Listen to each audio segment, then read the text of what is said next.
Gonzalo was a pretty interesting character. He was very he was polarizing for sure.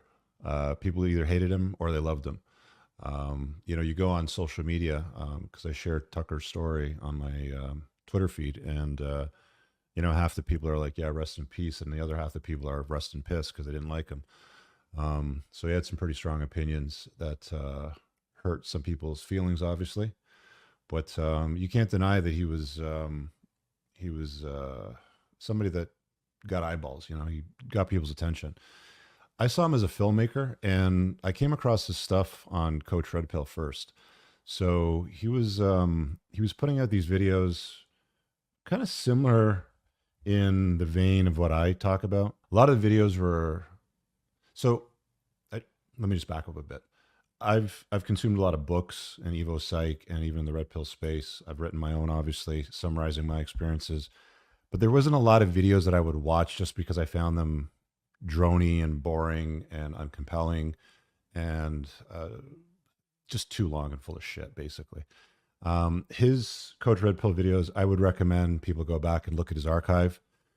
I know that there's Patreon that he had for years that has loads of videos out there. I really hope his widowed wife and kids, more so his kids, get whatever revenues are still coming from that.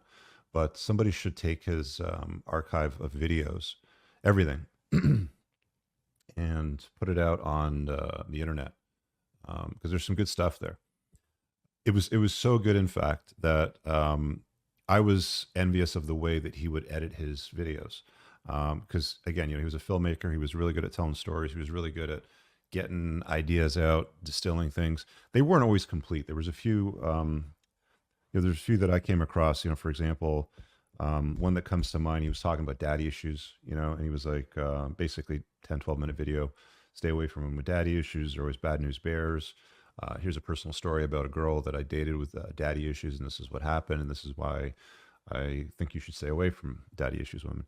But there was a level of things that I sometimes, found missing, which I love to have conversations with them on. So in that regard, there was there's a notion of, okay, well, there's a woman that could have, a father in her life, but still have daddy issues in the sense that she wouldn't follow his boundaries, for example, which is something that I talked about in the red flag chapter of my book. And a woman could have a dad in her life, still have a relationship with him, see him at family events and all that sort of stuff, but have no respect for his boundaries or his guidance and stuff like that. And I think that's something that is often missed. But overall, videos are great. Many, many topics covered there.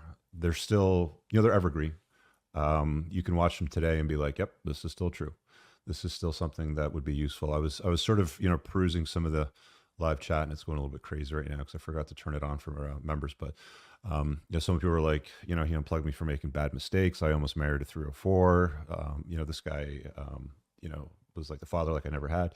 And I think that he played that role for a lot of dudes. I really hope you guys enjoyed that clip. If you want to watch the full-length podcast, you can find that over here, that clip's from. If you're newer to the channel, make sure you hit subscribe over here. And pinned down below in the top comment, you'll find a bunch of useful links to my website, my supplement line, books, and a bunch of other stuff. Have an amazing day. Peace out.